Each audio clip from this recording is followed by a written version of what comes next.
दोस्तों, सबसे पहले मैं अपना परिचय देता हूँ। मेरा नाम रामसागर नागर है और मैं JVVNL के अंदर विद्युत विभाग के अंदर JEM के पद पर कार्यरत हूँ।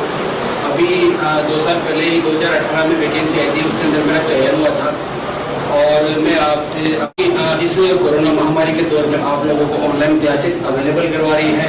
आप लोगों को इस जो भी टफ टाइम चल रहा है इसमें आपको स्टडी का मटेरियल अवेलेबल करवा रही है। और मैं साथ में ये भी बोलना चाहूँगा कि मैं इस चैनल के माध्यम से आप लोगों से रूबरू हो रहा हूँ, तो मैं ज़्यादा से ज़्यादा अपनी नॉलेज आपके साथ शेयर करने की कोशिश करूँगा। तो जनरली जो 2 क्वेश्चन होते हैं अपने पास बात करने के लिए, कि एक तो होता है नॉन टेक और एक होता है टेक। जब भी अपन कॉम्पिटिशन एग्जाम की तैयारी करते हैं या तो अपन टेक्निकल से करते हैं या फिर नॉन टेक्निकल से करते हैं। जनरली अपने पास नॉन टेक्निकल सब्जेक्ट्स को लेके ऑनलाइन बहुत मटेरियल अवेलेबल होता है, पर टेक्निकल सब्जेक्ट्स के लिए अपने पास ऑनलाइन इतना मटेरियल अवेलेबल नहीं हो पाता, इतनी गाइडेंस अवेलेबल नहीं हो पाती अपने पास ऑनलाइन। तो आज अपन केवल और केवल जो कंपटीशन एग्जाम्स की तैयारी कर रहे हैं बच्चे, टेक्निकल सब्जेक्ट जानते होंगे कि टेक्निकल एग्जाम्स को अपन कैसे क्लासीफाइड कर सकते हैं। तो अपन बात कर सकते हैं कि ये टेक्निकल एग्जाम्स, इनके अंदर जो मेन एग्जाम्स होते हैं, सबसे पहला एग्जाम आता है अपना गेट का, सेकंड एग्जाम आता है अपना ESE का, इंजीनियरिंग सर्विस एग्जाम, और थर्ड एग्जाम के अंदर अपन कैटेगराइज करते हैं अदर्स एग्जाम।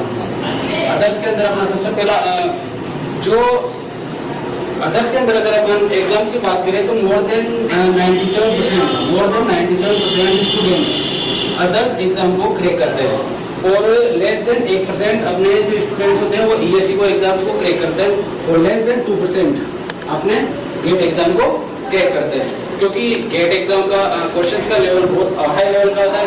ESE की बात करें, ESE के अंदर अपने पास सिलेबस ही इतना होता है या फिर उसके लिए टाइम चाहिए होता है अपने को। और अपने और जो अदर्स एग्जाम होते हैं इसके अंदर प्रमुख एग्जाम के अंदर अगर हम बात करें तो जैसे SSC जी, सेकंड नंबर पे अपना एग्जाम आता है रेलवे जी, थर्ड नंबर पे आता है EMRC में जूनियर इंजीनियर का एग्जाम। उसके बाद अभी फोर्थ नंबर पे आता है स्टेट PSU, और फिफ्थ नंबर पे आता है अपना स्टेट में JEE और AE की वैकेंसीज। मोर देन 97% जो अपने पास स्टूडेंट्स होते हैं वो इन जो एग्जाम्स होते हैं SSC JEE, रेलवे में JEM का एग्जाम हो गया, DMRC हो गया, स्टेट में PSU एग्जाम जैसे ONGC PGCIL में इनके एग्जाम्स हो गए, स्टेट में जूनियर इंजीनियर असिस्टेंट इंजीनियर के एग्जाम्स हो गए, और टेक्निकल हेल्पर का भी अगर अपन एक एग्जाम ले लें तो टेक्निकल हेल्पर का भी एक एग्जाम होता है। तो ज़्यादातर अपने जो टेक्निकल स्टूडेंट्स होते हैं वो इन्हीं एग्जाम्स को क्रैक कर पाते हैं, क्योंकि लेस देन 1% ही ESE इंजीनियरिंग सर्विस एग्जाम को क्रैक कर पाते हैं। तो ये टफ, इनको अपन टफ कैटेगरी के अंदर काउंट कर सकते हैं, और मोर देन 97% अपने एग्जाम स्टूडेंट है वो इन एग्जाम्स को कवर कर पाते हैं। अब सबसे पहले चलो एग्जाम्स की सिलेबस वगैरह, इनको कैसे क्या करना है, टेट में क्या क्या सिलेबस वगैरह आता है, उन सब चीज़ों से बात करने से पहले अपन एक चीज़ के बारे में बात करना ज़्यादा पसंद करेंगे कि एग्जाम्स को क्रैक करने के लिए अपनी स्ट्रेटजी क्या होनी चाहिए। क्योंकि कोई भी काम होता है तो उसके लिए अपने को स्ट्रेटजी सबसे इम्पोर्टेंट होती है। तो अपन सबसे पहले बात करेंगे कि किसी भी एग्जाम्स को क्रैक करने के लिए अपनी स्ट्रेटजी क्या होनी चाहिए या कौन से पॉइंट्स का अपने को ध्यान रखना चाहिए। तो अपन थोड़ा सा उस बारे में एक बार बात कर लेते हैं, ताकि अपने को एक अपना सीक्वेंस बन जाए कि अपने को किस तरीके से किसी एग्जाम के प्रति कैसे डेडिकेट होकर तैयारी करनी है। तो अपन एक टॉपिक डाल लेते हैं कि हाउ टू क्रैक एग्जाम।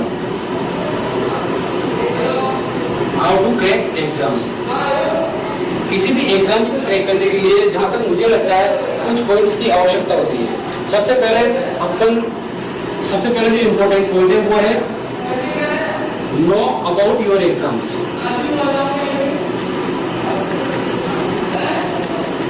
और पेपर, इस पॉइंट के अंदर बहुत कुछ छुपा होता है। अगर आपने इस पॉइंट को समझ लिया तो मतलब समझिए आपका सिलेक्शन का 20% काम आसान हो गया। वो कैसे, वो मैं बताता हूँ। कोई भी विभाग या कोई भी डिपार्टमेंट जब कोई भी वैकेंसी या नोटिफिकेशन जारी करता है तो उस टाइम पे होता क्या है कि नोटिफिकेशन के अंदर सिलेबस डिफाइन होता है। सिलेबस के अंदर वो पहले डिफाइन कर देता है कि इसका नॉन टेक पोर्शन कितना आएगा और टेक्निकल पोर्शन कितना आएगा। टेक्निकल पोर्शन में भी जैसे सब्जेक्ट कौन कौन से आएंगे, नॉन टेक्निकल पोर्शन में कितने सब्जेक्ट आएंगे या उनका वेटेज कितना रहेगा। दूसरी बात, सेकंड नंबर पे अगर नो अबाउट योर एग्जाम्स के अंदर सेकंड नंबर पे आप जब आप अपने एग्जाम के बारे में जानने की कोशिश करोगे तो आपको सबसे पहले उठाने पड़ेंगे प्रीवियस ईयर के पेपर्स। तो इसके अंदर आप प्रीवियस ईयर के पेपर उठाओ,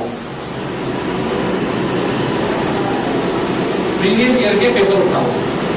प्रीवियस ईयर के पेपर उठाने के बाद सबसे पहले किसी भी एग्जाम के बारे में एनालिसिस करना बहुत आवश्यक है कि आप प्रीवियस ईयर के पेपर उठाओ। उठाने के बाद आपको पता चलेगा कि कौन से सब्जेक्ट का कितना परसेंट रहा है उस एग्जाम में आने के लिए।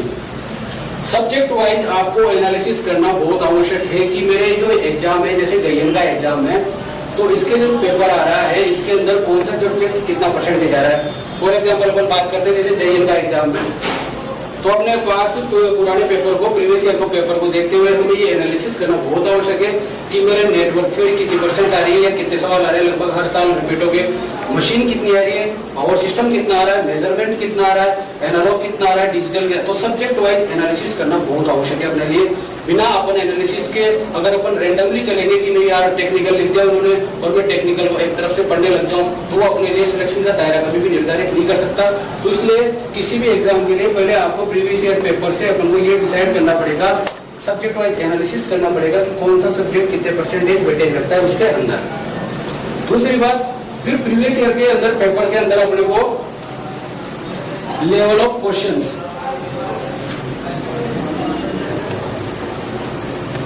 लेवल ऑफ क्वेश्चंस का मतलब ये है कि जो एग्जाम में क्वेश्चन पूछे जा रहे हैं वो जनरली किस टाइप के आ रहे हैं। थ्योरेटिकल आते हैं, न्यूमेरिकल्स आते हैं। फॉर एग्जाम्पल अपन बात करते हैं गेट एक ऐसा एग्जाम है जिसमें 95% से भी ज्यादा क्वेश्चन न्यूमेरिकल पूछे जाते हैं। और अपन बात करते हैं state exams, SSC JEE, RRB, मतलब रेलवे जेईई या अदर एग्जाम, तो उनके अंदर करीब 80% तो थ्योरेटिकल क्वेश्चंस होते हैं और 20% न्यूमेरिकल क्वेश्चंस होते हैं। उसके अंदर भी अपने को न्यूमेरिकल के अंदर ये लेवल डिसाइड करना पड़ेगा कि ये फॉर्मूला बेस्ड क्वेश्चन है, हल्के ट्रिकी क्वेश्चन है या फिर कॉम्प्लिकेटेड क्वेश्चन है। तो इन सब चीजों को अपन प्रीवियस ईयर के पेपर देख के एनालिसिस करना बहुत आवश्यक है कि एक तो सब्जेक्ट वाइज मेरा कितना वेटेज करता है, दूसरी बात कि मेरे जो क्वेश्चन का लेवल होने वाला है वो कितना गहरा रहने वाला है या किस लेवल पे अपने क्वेश्चन रहने वाले हैं। तो इन सब चीजों का आपको प्रीवियस ईयर के पेपर से जानकारी मिलेगी। तो सबसे पहला इंपॉर्टेंट है किसी भी एग्जाम को क्रैक करने के लिए कि know about your exam and paper.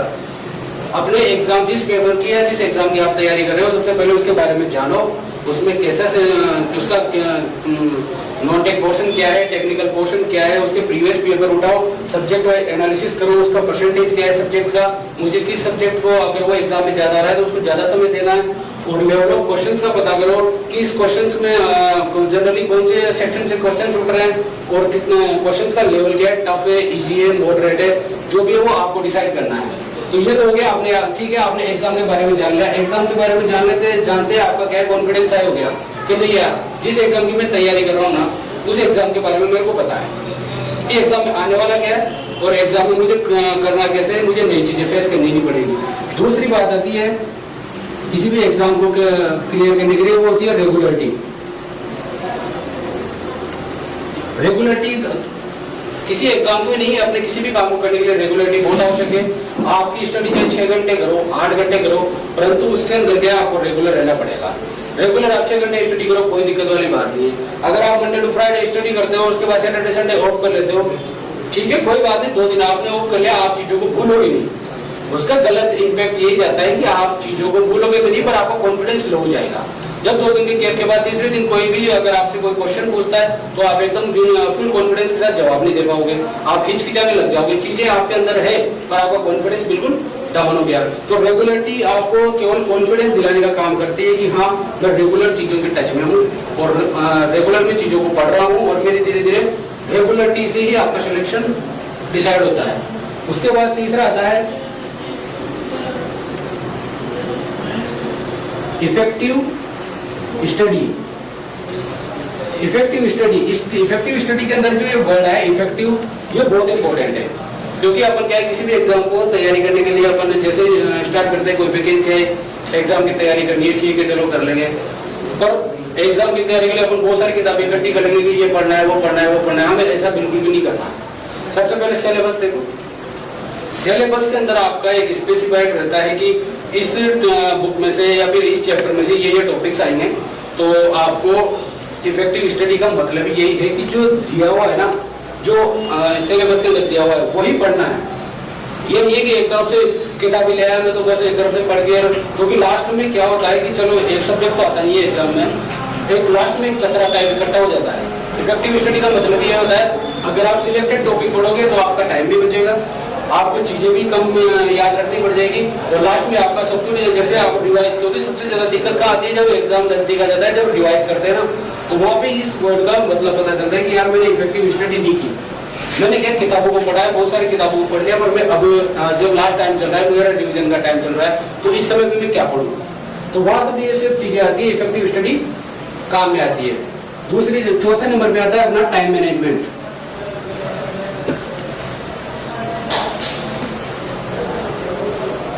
Time management का मैं सीधा सा मतलब मैं इतना सा बताऊंगा कि आपको टाइम मैनेजमेंट का मतलब ये है कि आप जैसे मुझे कल क्या पढ़ना है, इसका टाइम मैनेज करने के लिए आपको आज ही स्ट्रेटेजी बनानी पड़ेगी।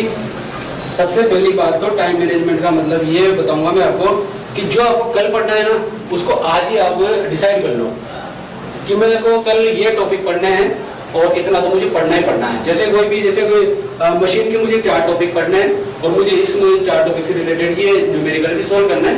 ये सब चीजें में अगर एक रात पहले, जैसे रात को सोने से पहले अगर 10 मिनट आप इस चीज के ऊपर एक्सरसाइज करते हो कि मेरे को कल ये पढ़ना है और कल मेरा ये टारगेट रहेगा, तो आप बिल्कुल एकदम सुबह उठोगे, कॉन्फिडेंट रहोगे कि नहीं आज मेरा सिलेबस ये है और मेरे को आज ये खत्म करना है।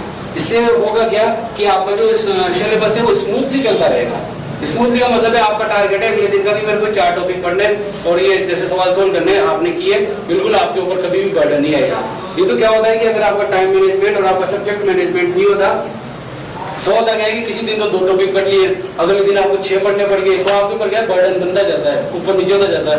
स्मूथली आपकी स्टडी नहीं चलती रहती, तो इसलिए किसी भी अगले दिन आपको क्या पढ़ना है क्या नहीं पढ़ना है, इसको आपको रात को सोने से पहले 10 मिनट पहले ही आपको डिसाइड करना पड़ेगा कि मेरे को क्या पढ़ना है।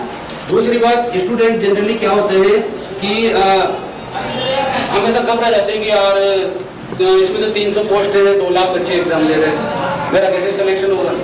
सिलेक्शन के बारे में मत सोचो, हमेशा सोचो तो केवल और केवल नंबर के बारे में सोचो। फॉर एग्जाम्पल मैं आपको बताता हूँ, जैसे 200 नंबर का पेपर है, 200 मार्क्स, ठीक है, उसकी जनरली पिछले 5 साल से कट ऑफ जा रही है। जनरली अगर जनरल एवरेज कट ऑफ मान के चले तो 120 नंबर कट ऑफ जा रही है। तो आपको कभी भी ये नहीं सोचना कि इस एग्जाम के अंदर 3 लाख बच्चे बैठे हैं, 4 लाख बैठे हैं। आपको ये सोचना है कि मुझे इस एग्जाम के अंदर 135 मार्क्स लाने हैं। किसी भी कंडीशन में मेरी स्ट्रेटजी कुछ भी रहे, मुझे कैसा भी पढ़ना पड़ जाए, कुछ भी करो, मुझे 135 मार्क्स तो लाने लाने हैं। अगर आपके 135 मार्क्स जब सिक्योर हो जाते हैं और इसकी एवरेज कट ऑफ मान लो एग्जाम्पल के लिए 120 आ रही है, तो आपका सिलेक्शन 100% श्योर होता है। तो कभी भी इस चीज को लेके नेगेटिव मत बनो कि मेरा कंपटीशन इतने लोगों से है या फिर मैं क्या करूंगा या फिर मेरा कैसे होगा यार। नहीं, मुझे तो ये 135 मार्क्स सिक्योर करने हैं, मेरा सिलेक्शन तो अपने आप ही निकल जाएगा। इसके बाद एक लास्ट पॉइंट है जो मैं आपके साथ डिस्कस करूंगा, जो कि बहुत इंपॉर्टेंट पॉइंट है और जनरली ज्यादातर स्टूडेंट इस चीज में पिछड़ते हैं। लास्ट पॉइंट है स्पीड विद एक्यूरेसी। ये दोनों शब्द बहुत इंपॉर्टेंट है, स्पीड विद एक्यूरेसी, क्योंकि प्रेजेंट टाइम का सीनियर जो चल रहा है उसके अंदर एग्जाम्स इस टाइप से हो रहे हैं कि 2 घंटे का तो आपको समय दिया जाएगा और नंबर ऑफ क्वेश्चंस आएंगे 200 क्वेश्चंस, ठीक है। अब 200 का 120 मिनट हो गए और आपको सोल्व करने 200 क्वेश्चंस, लगभग 36 सेकंड के आसपास का आपको शायद टाइम मिलता होगा इसके अंदर, ठीक है। अब इसके अंदर आपकी स्पीड भी चाहिए, एक्यूरेसी भी चाहिए। सबसे पहले बात करेंगे अपन स्पीड। तो स्पीड का तो देखो एक ही सॉल्यूशन है अपने पास, आप जितना ज्यादा नंबर ऑफ क्वेश्चंस प्रैक्टिस करोगे आपकी स्पीड उतनी ही इंक्रीज होगी। स्पीड को इंक्रीज करने का दूसरा तरीका ये भी है जैसे टेक्निकल टर्म्स में बात करूँ तो टेक्निकल में अगर न्यूमेरिकल या फिर ये सब चीज़ें आती है तो आप एक तो नंबर ऑफ क्वेश्चन ज़्यादा से ज़्यादा सोल्व करो। दूसरी बात, एक बार कोई क्वेश्चन सोल्व करता है, कोई किसी भी टॉपिक पे क्वेश्चन सोल्व करता है तो अगली बार आप बिना पेन और पेपर के आप उस क्वेश्चन को या नेटवर्क को हल्का छोटा, अगर बेसिक नेटवर्क आता है तो उसको सोल्व करने की कोशिश करो। अब ज़्यादा से ज़्यादा अपना माइंड में सोल्व करने की कोशिश करो। आपको कम से कम पेन और पेपर, आप स्टेप को छोड़ने की कोशिश करो कि मैं फर्स्ट स्टेज से डायरेक्ट थर्ड स्टेज पे पहुंच जाऊँ। तो अपने दिमाग से सोल्व बिना पेन और पेपर सोल्व करने की कोशिश करोगे तो आपकी स्पीड अपने आप इम्प्रूव होगी। और स्पीड का एक ही सॉल्यूशन है कि आप जितने नंबर ऑफ क्वेश्चन सोल्व करोगे आपकी स्पीड इंक्रीज होती जाएगी। उसके बाद सबसे इंपॉर्टेंट टर्म किसी भी एग्जाम की होती है एक्यूरेसी। एक्यूरेसी ही डिसाइड करेगी आपके सिलेक्शन को। फॉर एग्जांपल 200 क्वेश्चन हैं, उसमें से एक ने किए 150, उसकी एक्यूरेसी है 90%।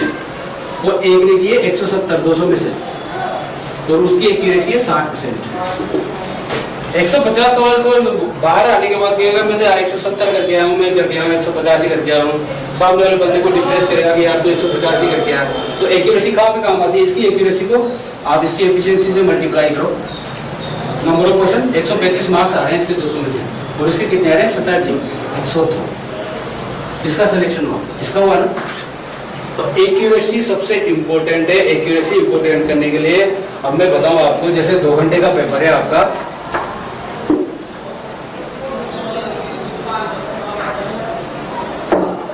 जैसे 2 घंटे का पेपर है आपका, उसमें आए 200 क्वेश्चन। ठीक है, आपने डिसाइड कर लिया कि ठीक है मेरे को 200 में से 185 क्वेश्चन अटेंड करना है।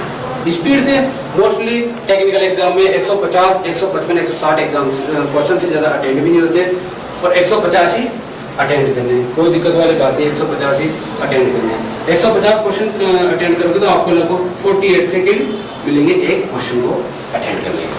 ठीक है, 48 सेकेंड के अंदर आपको तकरीबन 15 सेकेंड लेने हैं क्वेश्चंस को रीड करने में। सबसे इम्पोर्टेंट, ये बहुत इंपॉर्टेंट चीज़ है कि 15 सेकेंड तो आपको क्वेश्चन को रीड करने में देने हैं, 15 सेकेंड। उसके बाद 10 सेकेंड आपको देने हैं आंसर, उसको ऑप्शन को रीड करने में। रीड कितना हुआ? 25 सेकेंड हो गए। अभी आपके पास 23 सेकेंड बच रहे हैं क्वेश्चंस को सोल्व करने के लिए। अगर आपने क्वेश्चंस को पढ़ने में 15 सेकेंड दे दिए और ऑप्शन को पढ़ने में 10 सेकेंड दे दिए, तो मैं गारंटी के साथ कह सकता हूँ कि सवाल को सोल्व करने में आपको 23 सेकेंड कभी भी नहीं लगेगा। क्योंकि एग्जाम का सबसे इंपॉर्टेंट चीज ये होता है कि स्टूडेंट सबसे बड़ी गलती ये करता है, क्वेश्चन को पूरा नहीं पढ़ता, ऑप्शन को पूरा नहीं पढ़ता, वो जल्दबाजी में रहता है कि मेरे को तो 2 घंटे में 200 सवाल करने हैं।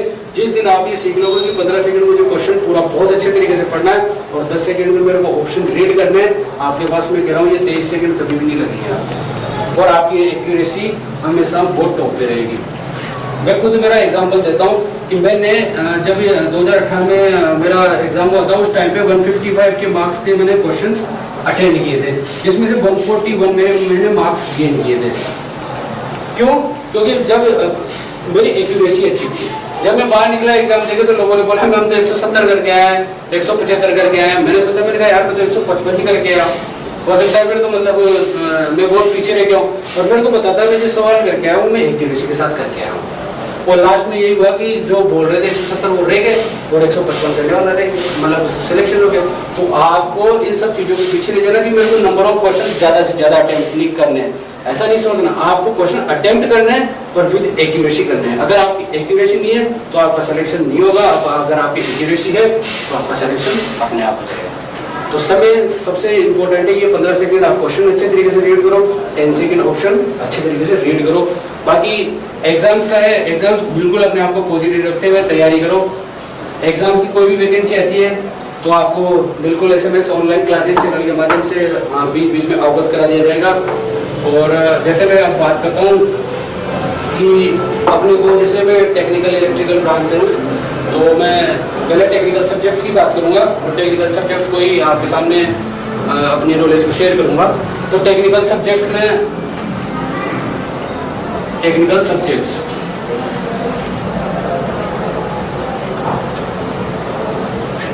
दो एग्जाम, एक तो एसएससी जेईई एग्जाम होता है और एक आरआरबी जेईई, और ये अदर इसमें आते हैं स्टेट के जेईई और पीएसयू, इन सब चीज़ों के एग्जाम आते हैं। तो इनके अंदर सिलेबस जैसे जो टेक्निकल तो हल्का सा माइनर से चेंज होता है इनके अंदर सब्जेक्ट्स का, पर वो बहुत इंपॉर्टेंट है क्योंकि अपने को हर एग्जाम के हिसाब से सिलेबस को बहुत अच्छे तरीके से समझना है कि मेरे को इस एग्जाम की तैयारी करनी है तो केवल यही पढ़ना है, वो नहीं पढ़ना उधर जो लिखा हुआ है। सबसे पहला सब्जेक्ट आता है नेटवर्क बोल दे या फिर सर्किट थ्योरी बोल दे। दूसरा आता है मशीन, तीसरा आता है पावर सिस्टम, चौथा आता है मेजरमेंट, पांचवा आता है एनालॉग इलेक्ट्रॉन, और छठा आता है अदर्स। अदर्स में अपन बात करें तो ट्रैक्शन, इल्यूमिनेशन,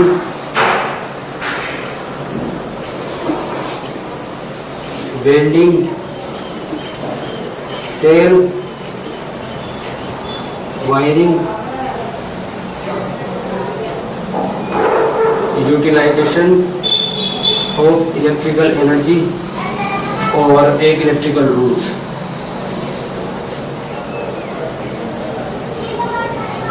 केवल एसएससी जेईई के अंदर है जो टेक्निकल सब्जेक्ट्स होते हैं, सबसे पहला आता है network circuit theory, machine, power system, measurement, analogue electronics, others. Network theory अपने आप में 25% वेटेज कैरी करके चलता है। मैं आपको उनका वेटेज भी बता देता हूँ एकदम, भाई कितना परसेंट कैरी करके चलते हैं। तो इनके अंदर 25% वेटेज नेटवर्क का, जैसे 100 क्वेश्चन आते हैं तो उसमें से 25 क्वेश्चन से भी ज्यादा या 25 क्वेश्चन तो कम से कम एसएससी जेईई के अंदर नेटवर्क और सर्किट थ्योरी जो अपना सब्जेक्ट होता है उसमें से आते हैं। मशीन की बात करोगे आप 22% अपने क्वेश्चन मशीन के आते हैं। पावर सिस्टम इनका सेम वेटेज होता है। फिर उसके बाद मेजरमेंट की बात करेंगे तो अपन मेजरमेंट तकरीबन 10% वेटेज लगता है इसके अंदर, और 7% एनालॉग इलेक्ट्रॉनिक्स, और एक सब्जेक्ट इसके अंदर रह गया power electronics, basic power electronics जो कि 6% ये रखता है, और ये बचा हुआ 8%।